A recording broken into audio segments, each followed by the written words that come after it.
Okay, might be a bit of wind noise, but I don't really feel like making this tomorrow. So anyway, the old track there, right up to there, down through here, boom. That's the original fence line, that's all cleaned up. You see I got a little coil of wire here and there. What it is, I got to get those, it's a lops and there's some more wire sitting below those. That's the bolt cutters really. Here's the other fence. It was put in 1971. You know she's a little bit sag. The little goats can come running down the hill and hit this and take off, and yeah, there's a bit of a story. See, a lot of the box horns here are all small. See, they're all pretty short, like they're only like about 4 foot or something. Neighbours of my parents hired a guy to come down here with a bulldozer and get rid of the box thorn. So he did that, but he's like a lot of these country businesses that fail, there's reasons why. And this guy has a terrible tendency, so the neighbour found out later, to just do what the fuck he wants. And he got given a set of instructions, clear the box thorn. Oh, look at this, look at this. Look. What's that look like here? Oh, look here, see? Zoom back a bit.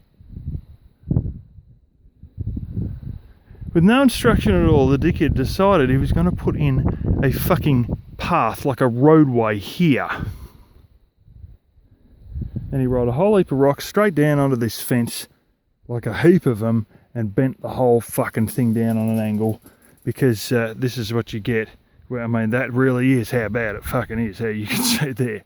Because this is what you get when you deal with some of these country businesses, there's reasons they're failing, and this guy just decided they would want a road to go down here somewhere, and he was just going to put it in with no instructions, roll a whole heap of rocks onto the fence, fuck the fence up, and done box thorn. But he also decided that he wanted to change the property the way it suits him.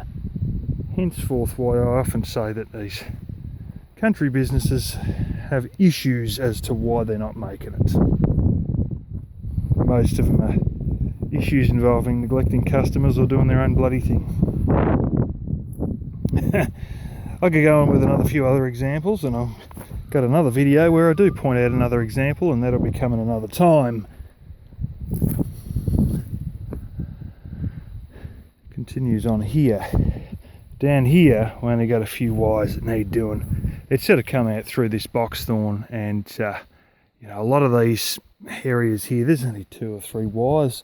Most times there's 3, 2 barb and a plain wire. You got all this wood here. A lot of this I've moved out the way further up. Down here I haven't. But there's a lot of little bits and pieces that just get stuck out in the grass. Random broken crapola. There's a lot of little loops like this. There's some heavier duty loops using wire like that in a loop, and it's a good example right there.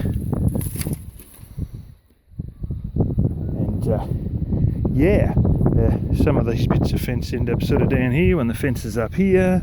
I just freshly pulled this one out from under here.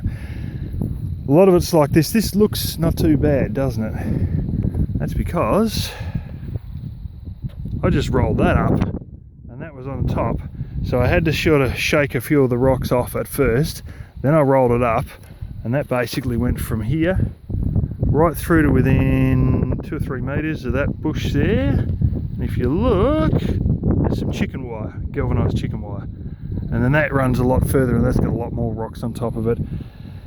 But we're getting a bit late in the day. It's about 4:30, and I've been up since about 7 o'clock, and actually down here working since about 8. Had gone back to the house for about an hour for lunch, so I've just been down picking a few of these out after I've rolled this. I've still got to go right down to that big peppercorn there and clip a few bits with the lops. So I've got to go get the lops, and just because that's all the really heavy duty stuff that I won't be able to get. Well, I say lops, I mean proper bolt cutters, because it might have a few heavy duty bits under there because there's a couple of big posts, and I might not be able to get those with the mini hand size bolt cutter wire cutters. So I don't want to be stuck as I have with a few others that are right down the bottom that I could not get through with these little ones, so I had to use the big ones. But I done that this morning, so all of this will just end up getting rolled up just like those other rolls I showed you. And I have a whole bucket rammed to the top of bits like this, little bits of broken chunks that were pulled up out of the grass and bloody blah. So anyway, it's there's a fair length of chicken wire from there on. When I say that black stuff there, the brown stuff is cyclone, it's the same as this. It's a certain sort of it's mesh, but it's different. So I'll show you close up, because it is really quite interesting if you haven't seen it before. So this is basically it. They've got a way they tie. Focus, you dumb bastard. See the way the wire's tied? Yeah, that's not mesh, that's spot welded. That's another little piece of wire that's looped around it a certain way.